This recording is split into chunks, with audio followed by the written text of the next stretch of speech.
I'm coming to this deep understanding that we can really not be judged on the failure of our actions. And this is a very important prayer for us to go and to call the Creator and to tell Him that with all our heart. Don't judge us. Don't be hard on us. We cannot be judged like you judge us. We cannot be trialed like that. We cannot be judged based on our actions when it's the nature of our bodies that is putting us down to sleep, that is putting us down to fail, that is putting us down to melt, to suffer, to cry, to be so broken and so depressed.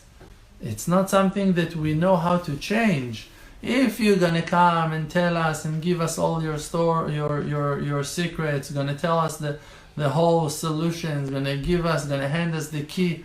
Okay, so we're gonna pass that barrier. We're gonna move forward from our spiritual poverty and emotional poverty, and we're gonna be righteous and pure. But as long as the knowledge is hidden from us, and we are here barely surviving and barely holding on and doing the best that we can in every day of our lives and trying to bring out the maximum from every day and day, and we're still falling and we're still failing, this is not something that is in our hands to fix.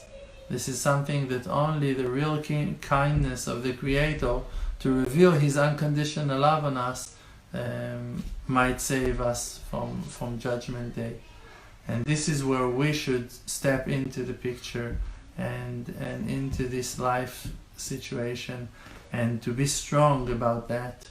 We need to be brave and to dare to face our fears and to face the negativity that is attacking us all the time. The world does not exist because Olam Milshon Ne'elem, the world is just blocking the light of truth. The world calls Alma